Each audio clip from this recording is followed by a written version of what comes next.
Hello and welcome to Turning Point Tactics, the competitive Kill Team 40k podcast and YouTube channel, focused on giving you the strategies and tactics to seize initiative every turning point. I'm your host Ryan, and I'm here to give you the tips and tricks to elevate every part of your Kill Team experience. If you enjoy this content and you want more, you can join our Patreon for as little as £3 a month. We'll get access to our Discord, patron priority questions, early access to videos including Kill Team bat reps, faction guides, and much more. If that's not for you, you can support just by hitting like, subscribe, and sharing these videos amongst the community of Kill Team enthusiasts local to you. Finally, if you're looking to buy some new miniatures or paints, you can buy them through Element Games, getting a 15% discount, and if you use our affiliate link below, you'll support the show as well. With all that said, let's get into it. Anyway, so before we get into that, back on track. So I've got an idea. So I was thinking about playing a more horde-based team, say 15 models, but I'm concerned about how long it's going to play. How could I play with a 15 model team a bit faster? It's interesting that because it's almost like you're trying to suggest that maybe there's a team in mind that you had that's any 15 model team.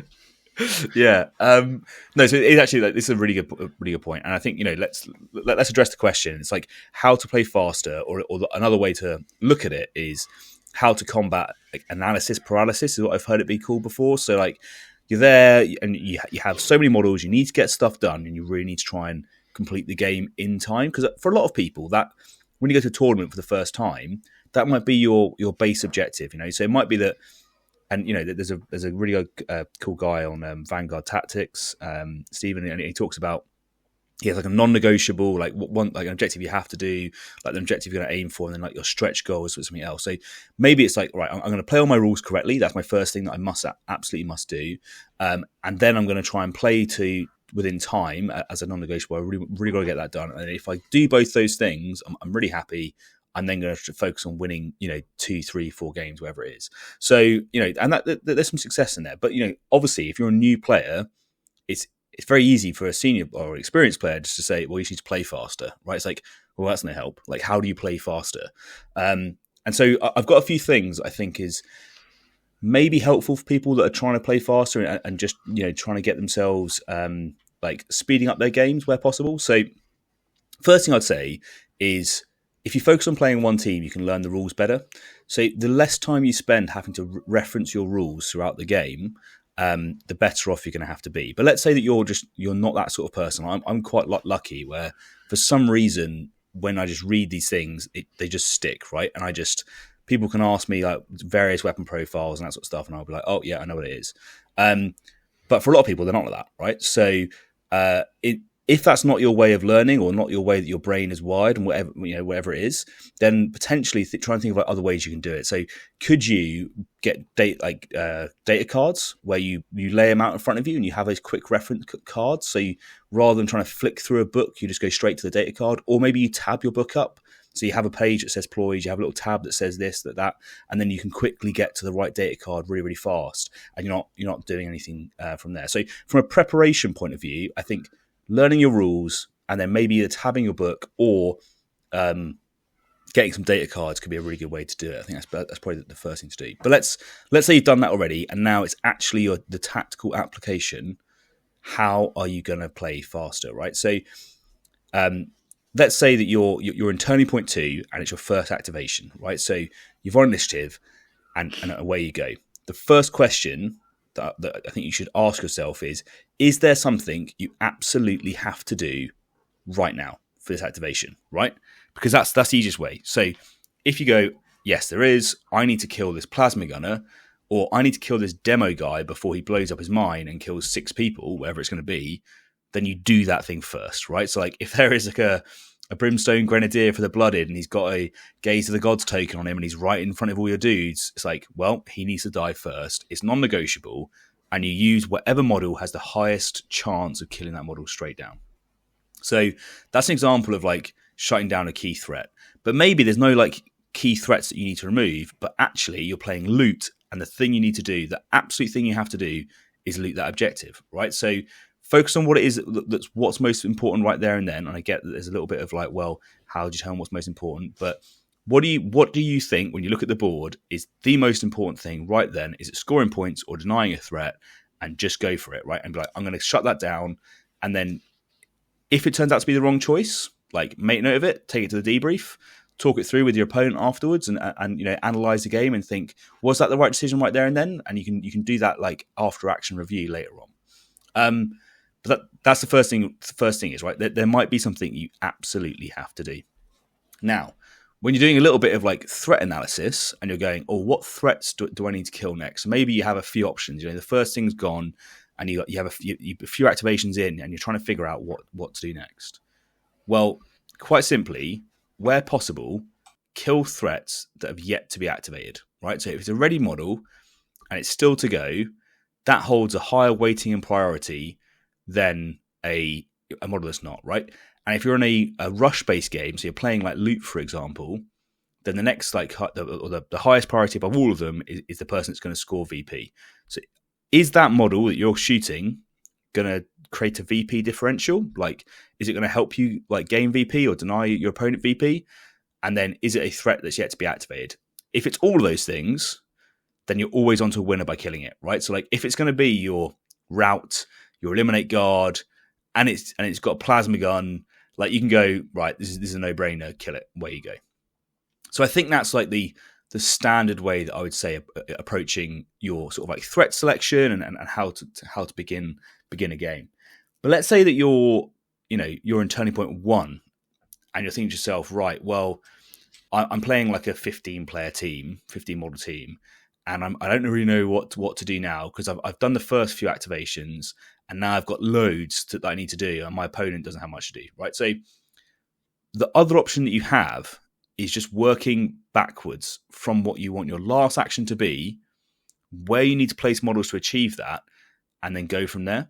So let's say your last action is going to be a model moving on and capturing a point, right? Maybe to get to that point, they need to have a comms buff. Or maybe it's like capture, so they need to be comms buffed after they've got to the point. And so like what you want to do is be like, right, so my last activation is going to be this guy, so then my comms is going to go before, and then to get that person there, I need to move this guy out of the way, and I need to do, and you just work back like that, and then like that becomes your non-negotiable, and you can just go through sequentially, and that might be a really good way of just speeding up the game, in a sort of like a working back rather than forwards, because when you're trying to do it forwards, it can be really difficult, right? And you're like, oh well, not too sure what to do next, but it's like actually my last activation is this guy moving, and then the activation before that is a comms buff to achieve it, and therefore this person needs to get out of the way. Right, I've now got 3 activations left, and that's easier for you to figure out. Does that all make sense, Connor? It does. One thing I wanted to touch on though, you said shutting down a model by killing them. But I think, that's actually the best way to shut a model down, but it's not the only way you can shut them down. Sometimes, you might be looking at the shop, but you haven't had a chance to put the synergies together yet, so you haven't got the rerolls in place, and you're only looking at a 50% chance to shut that model down by killing them. Well, you could actually melee charge them, particularly if they're only 2 APL without a comms buff, because then they have to choose between fighting, falling back, and then they won't have the movement to move and throw their brimstone grenade onto someone else after they fought you to kill you. So consider just sacrificing a GA2 model and using one to just tie up that threat that needs to be dealt with immediately. Yeah, for sure. And also, if you look at like conversely from threat saturation, let's say, oh, can I shoot this one threat that I need to kill? Yes, and I've killed them. And then can I charge a second threat and kill them as well? Yeah. Or not kill them, but like deny them that threat? That's another good way of how to combat that threat saturation as well. So look at that as well. Like, let's try and find those options where you can. A few of the patrons asked me to sort of go from like the watch your military experience. Can you put that into kill team? And there is something that I actually think is worth pulling out from it. So there's a thing in the Air Force that they talk about the OODA loop, which is effectively where you observe, you orient, you decide, and you act, right? And it's like a decision making process. So you have to see what's happening in front of you. You have to understand what that means relative to the world around you. You have to make a decision based on that, and then you have to do the decision, right? So, in the instance of a game, right, observe might be seeing what your opponent's move is or their board position. They need to think, how does that change what models I have and what's going to happen? And then make the decision, I'm now going to do this. And then your act is moving your model, measuring it out, rolling the dice, right? Now, the idea being is that the faster that you can do this loop, because it is continuous, right? The faster you can do it, the better off you are. And you end up in a decision advantage if you can do it quicker, right? So if you can observe the board state during your opponent's time, like during their turn when they're acting, orient it to what you want to do and make a decision prior to them finishing their act, then you can immediately act as soon as they finish. So they roll their dice, you then immediately roll into, I'm moving here, doing this, and shooting this guy, rolling the dice. And then boom, suddenly you have time advantage because now they don't have the ability to observe, orient, and decide during your act because they're responding, right? They're still in the almost act itself. They're still observing what you're doing. So that's like another way of guessing ahead. So use your opponent's turn to think through your next move, and it's really interesting. You see people do this, like that they'll make a really stressful decision, and they'll relax, right? And they'll go, "Oh, thank God! Like I'm done now." And it's like, actually, you want to be doing the complete opposite, right? You want to be thinking most when your opponent is acting, and be like, right, what am I doing next? Where am I going to go during your opponent's turn? Think about all these things, and just get your head like ahead of the game, and be like, right, okay, what's the next move? Where am I going to go? And it might be you go, all right, well, if they move the guy on the left, then I'm going to do this on the right, or if they move the guy on the right, I'm going to do this on the left. And something as simple as that, right? And you just break it down to two options. They move the guy on the left, and you go, cool, I'm going right, away I go. So that's like the next thing, I think. So if you do that, then like if you use your time wisely, then when it does become like a really important decision, there's like a lot of complex options, well, then actually you have more time, right? Because you've used it in a intelligent way earlier on, if that makes sense. I think that would really help. Does that kind of make sense, Connor? That is 100% good advice, I think. And I just want to maybe just paraphrase what you said in a different way, just because it is such a key point. I think you want to be observe, orient, and deciding in your opponent's turn, so that in your turn, all you are doing is acting and giving a very small window for your opponent to observe, orient, and decide, and thus snowball that time advantage. That's what you're trying to aim to do. I think that's my takeaway. Yeah, absolutely. And so, and this becomes particularly important if using chess clocks. And I think it's something that we should, as a community, normalize, because we're seeing these really big teams coming in now, and they are slower to play. And if your opponent takes a very, very long time to play this big team, they will probably outplay you. If you're playing an hour and 45 game, and they play for an hour and 30 minutes, right? Like they're gonna beat you. But you can't let them do that. And I think that's why we have to normalize chess clocks, because this is so important, right? Like part of the game is making decisions timely and playing within time. And I think that's what we got to do. So we, as a community, like we have to normalize chess clocks. Like chess literally only use chess clocks at the competitive events at the high levels, right? Because they understand that you have to get it done in a certain timeline.